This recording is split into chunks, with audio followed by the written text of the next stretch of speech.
Tolerable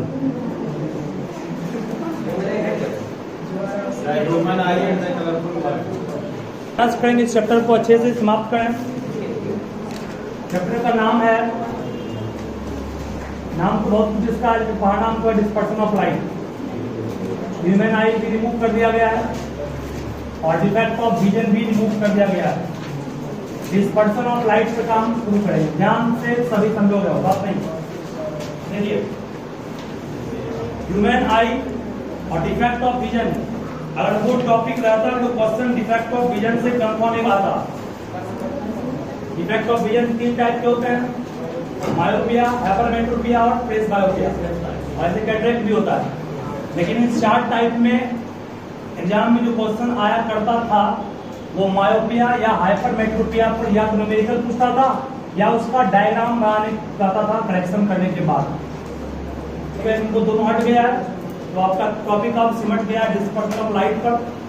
इसमें 4 से 5 question important है, जिसमें से कोई एक कंफर्म मान लो आएगा, उसको भी हम आपके सामने बोल देंगे। ध्यान से सुनना बाबू, उसको देखना है। देखो, इसमें पहला क्वेश्चन,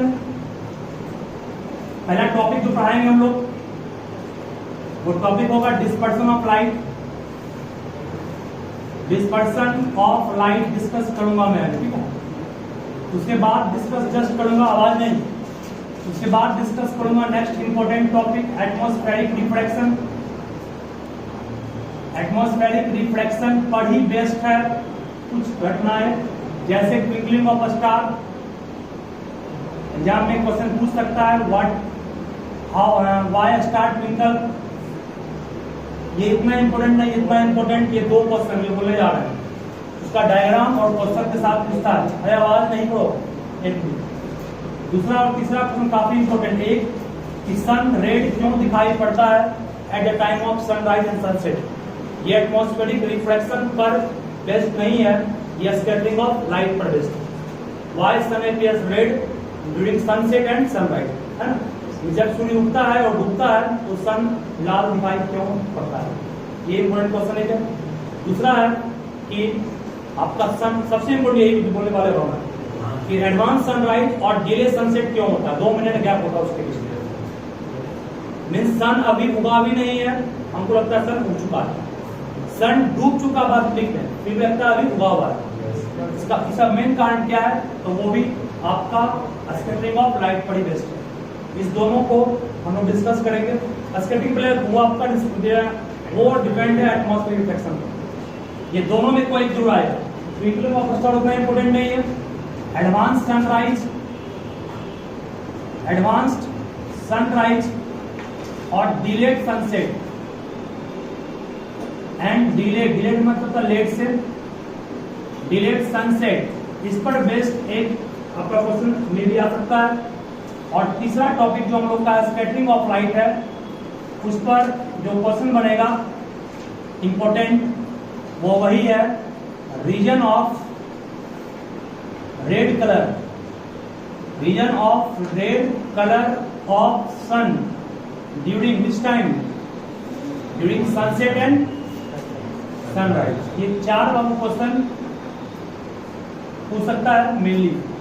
और कोई क्वेश्चन इसमें इंपॉर्टेंट, एक रेनबो का फॉर्मेशन भी इंपॉर्टेंट है। रेनबो, फॉर्मेशन ऑफ रेनबो पढ़े हो ना, फॉर्मेशन ऑफ रेनबो, ये सब मिला के 4 क्वेश्चन हो गया ना। आपको हम 5 कहे थे, एक टॉपिक ये, सेकेंड ये, सबसे जो बर्निंग क्वेश्चन है, बर्निंग क्वेश्चन आपका यही है डिलेड सनसेट और सनलाइट का, और ये और एक रेनबो का। 3 क्वेश्चन काफी इंपॉर्टेंट जो कि लगता है चांस आने का है इस बार में। अगर ये टॉपिक नहीं रिमूव करता मायोपिया मेट्रोपिया का, तो उससे फिक्स पूछता, ठीक है। अब चांस इसी दिन पर है, इस तीनों को मन से पढ़ लीजिए, चैप्टर कम हो जाएगा। शुरू करें डिस्कशन ऑफ लाइट। इसमें भी क्वेश्चन ऑब्जेक्टिव पूछ सकता है, जो को हम पढ़ाने को समझाएंगे। ये प्रिज्म है, इस प्रिज्म को कौन सा प्रिज्म कहेंगे, इस प्रिज्म को कहते हैं ट्रायंगुलर प्रिज्म, ठीक है। लगता होगा आपको ये ट्रायंगल बना है, एक्चुअल में ट्रायंगल नहीं है, प्रिज्म है। प्रिज्म कैसे है, इस पर भी ध्यान से सुनो। ABC एक प्रिज्म है, प्रिज्म का एक फेस, मान लो कि या तुम्हारे पास एक कॉपी है, ये कॉपी है, ठीक है। दिखाई पड़ रहा है ये इस तरह ना, ये कॉपी जो हम इस तरह किए हैं, ठीक है, इसी को कहते हैं हम लोग ट्रायंगुलर प्रिज्म। ये फेस ट्रायंगल दिखाई पड़ा, सामने का फेस ट्रायंगल है और बैक का फेस भी क्या है, ट्रायंगल है, ठीक है, इसी को कहते हैं हम लोग ट्रायंगुलर प्रिज्म, जिसका बेस, इस प्रिज्म का बेस क्या ट्रायंगल है कि नहीं है, वो भी ट्रायंगल, रेक्टेंगल नहीं ट्रायंगल है, बेस ये होगा इसका, ये है प्रिज्म, ये है प्रिज्म, ये भी ट्रायंगल और नीचे भी क्या है, इसी की बात कर रहे हैं। इस फिगर को बनाना पॉसिबल नहीं है बोर्ड को, 3D है ना, इसलिए हम लोग एक बस इसका इस फेस को ही यहाँ फोक, ठीक है, तो ध्यान हो अच्छे से। और इस एंगल को, जो एंगल हम ए ले रहे हैं, इस एंगल को एंगल ऑफ प्रिज्म कहते हैं, इस एंगल को, एंगल ए को कहते हैं एंगल ऑफ प्रिज्म। इसको बहुत अच्छे ढंग से पढ़ा देते हैं ताकि तुमको दिक्कत आगे ट्वेल्थ में नहीं होगा, ट्वेल्थ में पढ़ना क्वेश्चन चाहिए थी। चलो स्टार्ट करें। तो हमारे पास एक ट्रायंगुलर प्रिज्म है, कौन प्रिज्म है, प्रिज्म का नाम हो गया ट्रायंगुलर प्रिज्म, क्योंकि इसका base just like a triangle है। एक इंसिडेंट रे लिए, इंसिडेंट रे लिए वो व्हाइट लाइट होगा या क्या होगा, व्हाइट लाइट, जैसी का एक और नाम क्या है, सनलाइट। सनलाइट को ही कहते हैं white light. White light sunlight क्यों कहते हैं, क्योंकि इसमें 7 कलर मिले होते हैं, इन 7 कलर को विजुअल करते हैं। तुम एक व्हाइट पेज पर इन 7 कलर को मिला दोगे ना, अलग अलग रंग जो है उसी को मार्कर से, जो आपके पास आता है ना पेन, कलरफुल पेन, उस पेन से जब डार्क करोगे 7 कलर को मिलाओगे तो व्हाइट बन जाएगा, ठीक है। आप लोग पढ़ते होंगे प्राइमरी कलर और सेकेंडरी कलर, क्लास 8 में पढ़े होंगे।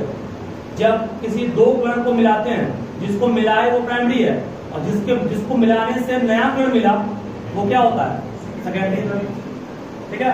जिस तरह से आप लोग इसमें पढ़े थे EMI में, इस पर बेस्ड एक क्वेश्चन बोर्ड में हमेशा आता है, फिक्स मान लीजिए इसको, ये आपके पास है, हम कंफर्म मान लीजिए आएगा, हम पूरी दे देते हैं।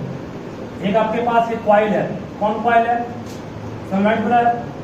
यहाँ पर क्या लिए, यहाँ पर लिए गैल्वेनोमीटर। गैल्वेनोमीटर जानते हैं क्या होता है, ये करंट को चेक करता है, करंट है या एरो है गैल्वेनोमीटर। उसके बाद आप पढ़े होंगे एक हमारे पास मैग्नेट है, नॉर्थ पोल और साउथ पोल, ठीक है। अगर मैग्नेट को हम इन करते हैं तो क्या इसमें डिफ्लेक्शन होगा, इन करने के वक्त भी होगा, आउट करने के वक्त भी होगा, और अगर इसको स्टेबल छोड़ देंगे अंदर में तो होगा, तो नहीं। इन करने के वक्त अगर डिफ्लेक्शन इस मिडिल में इस तरफ हुआ, आउट करने के किधर होगा, उल्टा होगा। The direction of deflection of the galvanometer get reverses on reversing the direction of motion. Motion अगर इस तरफ हो रहा था तो डिफ्लेक्शन मान लो इस तरफ है, तो मोशन उल्टा करेंगे तो डिफ्लेक्शन भी क्या होगा, उल्टा होगा। दोनों वक्त डिफ्लेक्शन होगा। इसी फेनोमेना को कहते हैं हम लोग हैं सेल्फ इंडक्शन। सेल्फ मतलब खुद में, ये कॉइल में खुद में करंट इंड्यूस कर रहा है, इसको सेल्फ इंडक्शन कहते हैं। और एक प्राइड आपको म्यूचुअल इंडक्शन याद है। म्यूचुअल इंडक्शन में क्या था, एक प्राइमरी कॉइल था, एक सेकेंडरी कॉइल था। प्राइमरी वाले कॉइल में आपके पास बैटरी था और सोलेनॉइड था, और ये आपके पास क्या था, ये था आपका की मतलब हो गया स्विच ऑन ऑफ करने के लिए। बगल में एक और कॉइल था, वो कौन कॉइल था, सेकेंडरी कॉइल। इसमें गैल्वेनोमीटर लगा हुआ है, जिसका काम करंट को प्रोड्यूस करना उसमें है। स्विच को ऑन ऑफ करेंगे, ऑन करेंगे तो फील्ड इसका होगा प्रोड्यूस, ये काटेगा इसको, ऑफ करेंगे घटेगा। जहां भी मैग्नेटिक फील्ड बढ़ेगा और घटेगा किसी चीज के थ्रू, समझ जाओ करंट वहां होगा प्रोड्यूस। इलेक्ट्रोमैग्नेटिक इंडक्शन कहता है कि करंट तभी होगा किसी भी कॉइल में प्रोड्यूस जब उस कॉइल से क्या वैरी करे, मैग्नेटिक फील्ड वैरी करे। Vary means change. देखो अगर हम कॉइल को मूव कर रहे हैं तो बढ़ रहा है, जितना अंदर कर होता है फील्ड बढ़ रहा है ना, फील्ड आउट करेंगे घट रहा है। इन और आउट करेंगे तो मैग्नेटिक फील्ड लाइंस घटेगा और बढ़ेगा, तो अपने आप करंट क्या होगा, अंदर से छोड़ दिए तो फिक्स हो गया ना, फिक्स हो गया, करंट प्रोड्यूस होगा नहीं होगा। एग्जाम में क्वेश्चन 3 पूछता है, इस टाइप से फिर ड्रॉ कर देगा। What happen if the north pole of the magnet is pushed inside the coil. बोलना पड़ेगा मोमेंट्री डिफ्लेक्शन। मोमेंट्री मतलब क्षणिक, कुछ पल के लिए रिफ्लेक्शन होगा किसमें, and when it is pulled out, जब बाहर निकालेंगे, then momentary reflection again occurs but in opposite direction of the first, and if the magnet is placed instable then no deflection will produce, showing there is no current produced.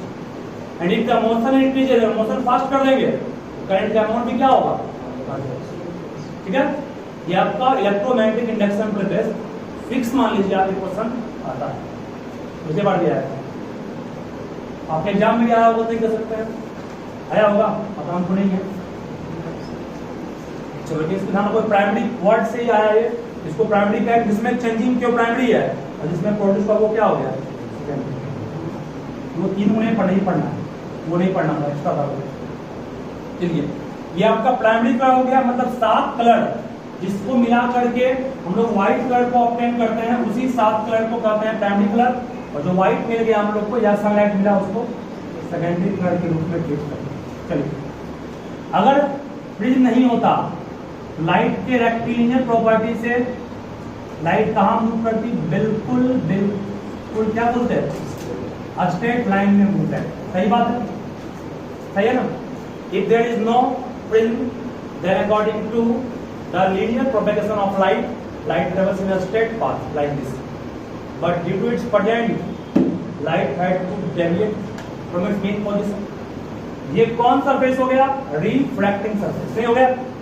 बाहर क्या है, हवा, अंदर क्या है, ग्लास, सही है, incident ray. और ये बाबू क्या हो गया, और ये क्या हो गया, normal. Light goes from air to glass, means air to bend, then bend towards the, सही है, bend toward, but this light consist of 7, और हर कलर का वेवलेंथ अलग अलग क्या होता है। अब जोड़ रहे हैं, अपना इंपोर्टेंट था उस पर, रिजियोन में जैसे जैसे आगे बढ़ेंगे लैम्डा क्या होगा, लैम्डा क्या होगा, बढ़ेगा। सबसे ज्यादा लैम्डा मींस वेवलेंथ किसका होगा, हेड का, और सबसे कम किसका होगा, मतलब ये आपका मोस्ट वेवलेंथ हो गया इसका मोस्ट लैम्डा, और ये क्या हो गया, लीस्ट, सबसे कम लैम्डा इसका। अब याद कीजिए पढ़ाई रिफ्रैक्टिव इंडेक्स में आपको एक रिलेशन था इंपॉर्टेंट, हम लिखाए भी थे, आप लोग शायद भूल गए होंगे या हमारे ख्याल से याद भी होगा, 1μ2 यह आपका था रिलेटिव के एब्सोल्यूट, ये क्या रिलेटिव के एब्सोल्यूट, रिलेटिव एब्सोल्यूट में ऊपर ये होता, इसको तोड़ते किसमें है, एब्सोल्यूट, बन गया एब्सोल्यूट ये। और इसका एक था v1 बाय, और एक निकाले थे लैम्डा 1 बाय लैम्डा, आ गया। चलिए अब यहां से फिर गौर कीजिएगा, रिफ्रैक्टिव इंडेक्स और वेवलेंथ के बीच रिलेशन डायरेक्टली का है कि इनवर्सली का है। फिर इस चीज को पकड़िए एक कॉमन सेंस से। Refractive index of a medium का फॉर्मूला क्या पढ़े हैं, speed of light in air by speed of light in air, सब पढ़े, सही है ना। ये तो हर जगह कांस्टेंट होगा, हर फॉर्मूला में कांस्टेंट होगा। जब ये कांस्टेंट रिफ्रैक्टिव इंडेक्स को आप इनवर्सली कर सकते हैं किसके, speed of light in medium, सही है। अरे कांस्टेंट हटता है तो सिंबल आता है, सिंबल हटता है तो कांस्टेंट आता है, ठीक है। चलिए उसके बाद क्लास 9th में आप पढ़े थे, हमारे क्लास याद होगा, नहीं होगा याद कर लोगे, distance equal to speed into time, सही है, इनका सिस्टम पढ़े थे।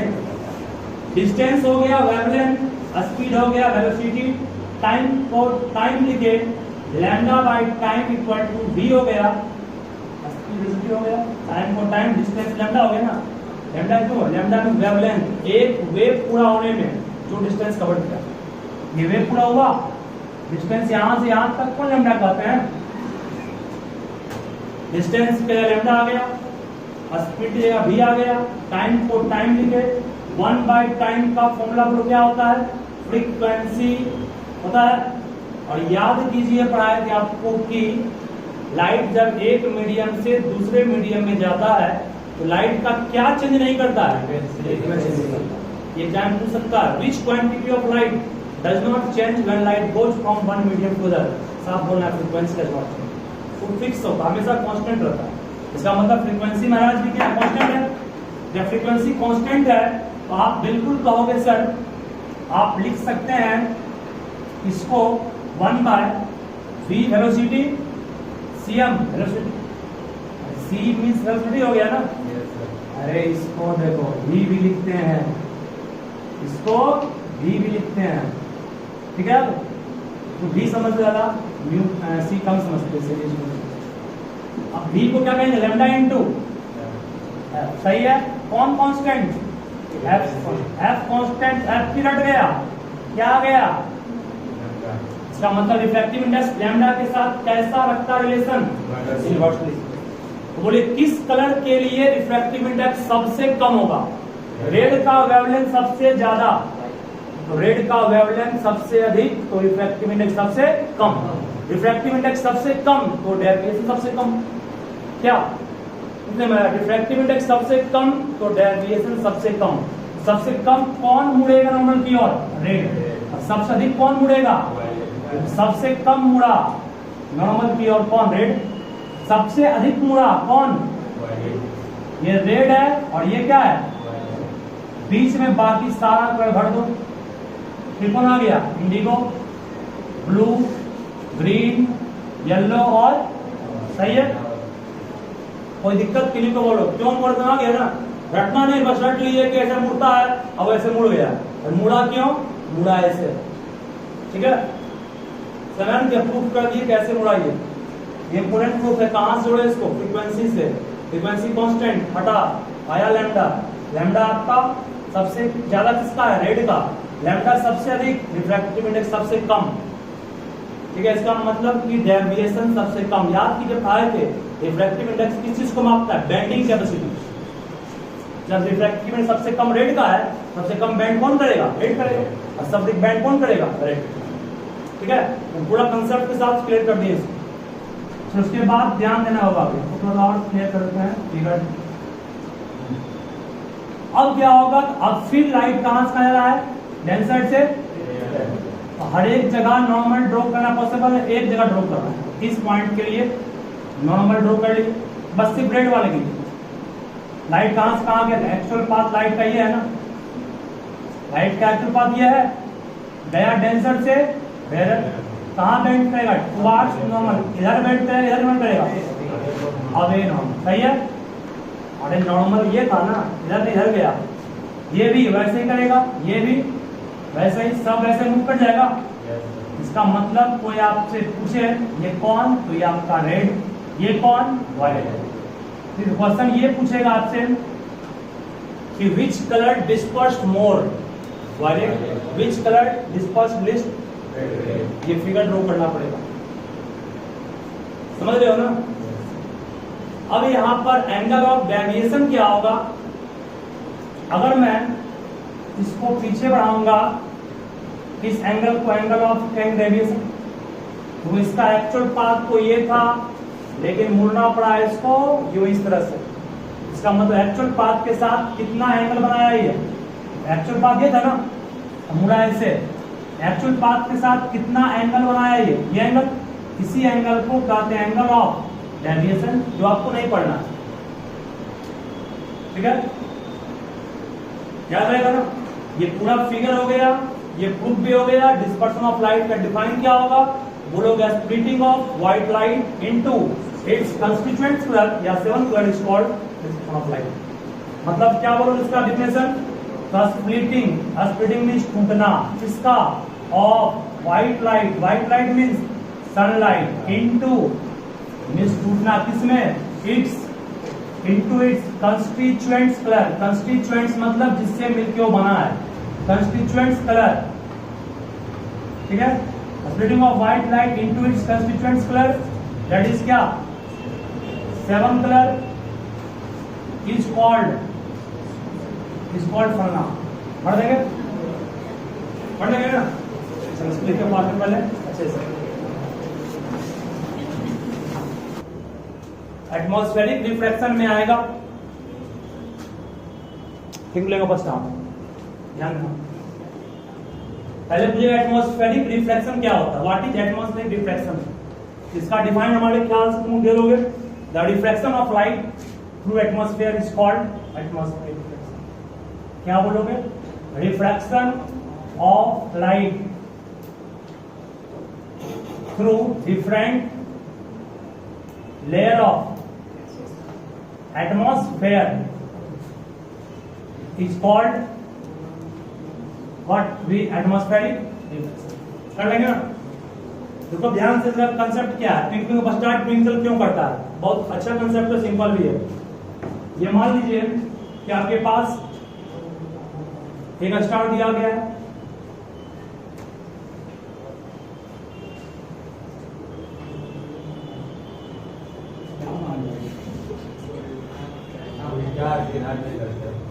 ठीक है, मान लो स्टार है, ठीक है, ये स्टार है और ये एटमॉस्फेयर का अलग अलग लेयर है, सब डिफरेंट लेयर समझा रहे हैं, ध्यान में रटना नहीं है इसको।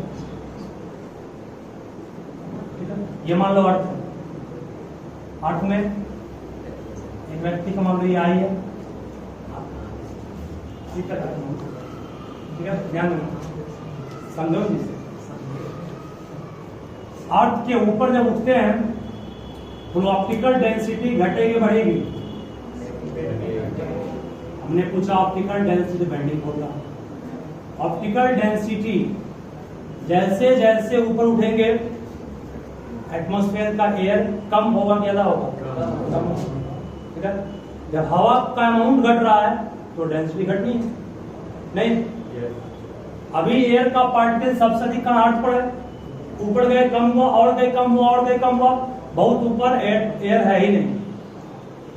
तो स्टार तो बहुत दूर है, बहुत दूर है, तो बहुत दूर से आ रहा है, लेकिन हम लोग जो अभी एटमॉस्फेरिक रिफ्लेक्शन की बात कर रहे हैं वो शुरू कब होगा, जब वो इंटर करेगा किसमें, एटमॉस्फेयर में कर। और अर्थ ये है, अर्थ का एटमॉस्फेयर ये है, यहां तक एटमॉस्फेयर ऊपर खाली है, स्टार मान लो उस कोना पर है, वहां से स्टार का लाइट आएगा बिल्कुल सीधा, यहां तक सीधा आएगा।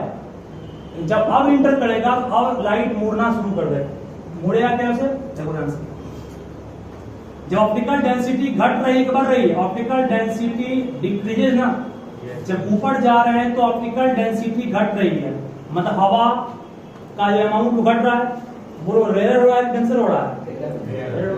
हवा का अमाउंट बढ़ेगा तब डेंस होगा ना, पार्टिकल बहुत करीब करीब आ गया, डेंसर कहेंगे उसको, पार्टिकल दूर दूर चला गया, क्या हो गया, इसका मतलब सबसे रेयरेस्ट ये है, ये क्या हो गया, डेंसेस्ट। जैसे जैसे ऊपर चढ़ेंगे मीडियम क्या होगा, medium become rarer and rarer, और नीचे क्या होगा, डेंसर एंड डेंसर।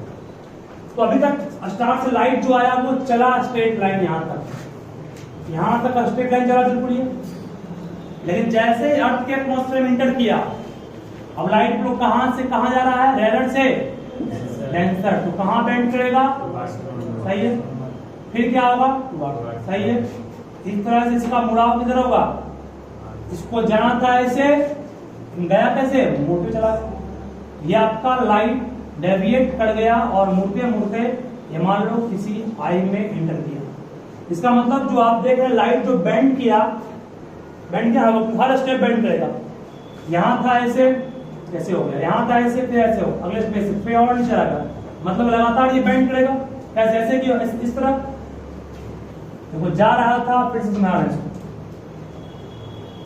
ऐसे किया, फर्स्ट लेयर पास किया, एक्चुअल पाथ ये था इसका, डेविएट किया, फिर नेक्स्ट लेयर पास किया, एक्चुअल पाथ ये था इसका, फिर ऐसे मूव किया, फिर नेक्स्ट पाथ ये था पाथ एक्चुअल, ऐसे मूव किया, हर स्टेप में नॉर्मल की ओर मूव कर रहा ना, इसी मुड़ाव को, इसी बेंडिंग को हम लोग एटमॉस्फेरिक रिफ्लेक्शन कहते हैं इसका लाइट। लेकिन अब स्टार ट्विंकल क्यों कर रहा है, सवाल ये है, ये तो हुआ एटमॉस्फेरिक रिफ्लेक्शन का फिगर, स्टार ट्विंकल क्यों कर रहा है। अब जो हवा है क्या वो उसकी डेंसिटी हर वक्त उतनी ही है, नहीं है।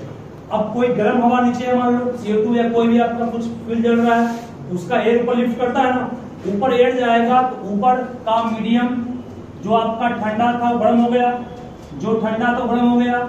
इसका मतलब क्या है, मीडियम लगातार चेंज कर रहा है। मीन्स मीडियम लगातार चेंज क्यों कर रहा है? कभी मान लो कि आपके यहाँ पे कोई फ्यूल जल रहा है, ये मान लो कोई फ्यूल है, वो फ्यूल जला, इसका गैस ऊपर उठेगा, गैस ऊपर उठेगा तो ये मीडियम कुछ गर्म हुआ, ये और गर्म हो गया, और गर्म हो गया, और गर्म हो गया। और एयर रैंडमली मोशन में भी है, जब एयर मोशन में है तो ठंडा और गर्म वो बार बार इंटरचेंज भी करेगा। कभी आपका लाइट कुछ ऐसे मुड़ा, कभी ऐसे मुड़ा हो, मतलब इसका मुड़ाव लगातार चेंज हो रहा है ना। जब मुड़ाव लगातार चेंज होगा तो आंख को अभी लग रहा है कि स्टार कहाँ है, स्टार लग रहा है यहाँ पर है। आंख को तो हमेशा एहसास होगा लाइट स्ट्रेट लाइन से आ रहा है, लेकिन ये भी फिक्स पोजीशन नहीं है, ये भी क्या है, ये इसका अपरेंट पोजीशन है। लेकिन जब मीडियम लगातार चेंज करेगा तो ये भी आपका कभी इधर कभी इधर से होगा ना। इसका मतलब हुआ कि आपका अमाउंट ऑफ लाइट जो होगा, जो हमारे आंख तक पहुंच रहा है, वो लगातार वैरी कर। इसको हुआ और अच्छे ढंग से क्लियर करते हैं। एक बल्ब है, बल्ब अभी ग्रो कर रहा है, इसे लाइट हमारे आंख में आ रहा है, वो फिक्स पॉइंट हमेशा आ रहा है, तो बल्ब ट्विंकलिंग करता हुआ दिखाई पड़ रहा नहीं। लेकिन वही अगर स्विच को हम ऑन करें और ऑफ करें, ऑन करेंगे तो लाइट एकाएक बढ़ गया, फिर ऑफ किए धीरे कम हुआ, फिर बढ़ा, फिर कम हुआ। लाइट का अमाउंट जब घटेगा बढ़ेगा लगातार आंख में, तो हम लोग कह सकते हैं वो बल्ब भी क्या हो रहा है, ट्विंकलिंग कर रहा है। वैसे यहाँ पर भी जब मान लो मीडियम बहुत अधिक हवा, गर्म हवा ऊपर गया, मीडियम चेंज किया ना, मीडियम चेंज किया तो लाइट का अमाउंट क्या हो गया, अधिक पहुंचा, फिर ठंडा हो गया, कम पहुंचा, अधिक पहुंचा, कम पहुंचा। इसका मतलब क्या हुआ, लाइट का अमाउंट जो हमारे आंख तक पहुंच रहा है स्टार से, वो फिक्स अमाउंट पहुंच रहा है क्या, नहीं पहुंच रहा है, वो लगातार वैरी कर रहा है। जब वैरी करेगा तो हम लोग कह सकते हैं वो चीज क्या हो रहा है, मतलब इसका आंसर तुमको ऐसे बोलना, हम दिखाएंगे वो जैसे हम फिर से हम लोग क्या बोल रहे हैं, हमारे आंख में जो लाइट पहुंच रहा है स्टार के थ्रू, वो फिक्स अमाउंट नहीं पहुंच रहा है, कभी कम पहुंचता है और कभी ज्यादा पहुंचता है। कभी कम क्यों पहुंच रहा है, मान लो कि मीडियम, अगर मीडियम में गर्म हवा नहीं है, ठंडा हवा सिर्फ, मीडियम टेंसर हो गया ना, हवा गर्म होगा तो पार्टिकल फैलेगा, पार्टिकल फैलेगा तो लाइट अधिक पास करेगा, और लाइट अधिक पास करेगा तो हमारे आंख में लाइट का अमाउंट अधिक जाएगा। लेकिन हवा ठंडा हो गया तो लाइट का अमाउंट कम जाएगा। लाइट का अमाउंट जो हमारे आंख में पहुंच रहा है वो लगातार वैरी कर रहा है ना। जब लाइट का अमाउंट वैरी करेगा हम लोग कह सकते हैं कि स्टार से आने वाला लाइट वो फिक्स अमाउंट में नहीं आ रहा, कभी घट रहा है, कभी बढ़ रहा है। इसी कारण से स्टार ट्विंकलिंग करता हुआ दिखाई पड़ता है। एक बल्ब है, ठीक है, इसको हम दिखाएंगे। देखो ट्विंकलिंग ऑफ स्टार का मेन कारण क्या है। देखो, star appears as twinkling, a star appears as twinkling, a star appears as twinkling because light coming from the star, because light coming from the star, light coming from the star entering into our eye, entering into our eye, entering into our eye varies continuously, varies continuously, varies means change हो रहा है, varies continuously, varies continuously due to variation in, due to variation in the optical density of, due to variation in the optical density of different layer of atmosphere, due to variation of optical density of, due to variation of optical density of different layer of atmosphere. Atmosphere के अलग अलग जो layer है उसकी optical density भी constant नहीं है, वो भी लगातार चेंज कर रही है, जिस कारण से लाइट का अमाउंट भी हमारे आंख में क्या हो रहा है, चेंज कर रहा है, जिस कारण से हमें स्टार ट्विंकलिंग करता हुआ दिखाई पड़ता है। और ये फिगर ड्रॉ कर लोगे तो वो भी अच्छा रहेगा, लेकिन जरूरी नहीं ड्रॉ करना, मेन क्वेश्चन पूछता है कारण के साथ। डिस्पर्सन का फिगर इंपॉर्टेंट है, पूछता है, ध्यान रखो।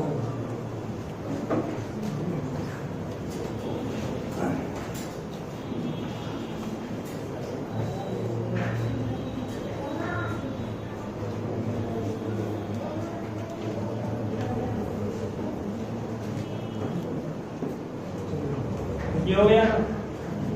उसके बाद कहोगे, ये पूछता है कई बार कि हमें सन चमकता हुआ दिखाई क्यों नहीं पड़ता है।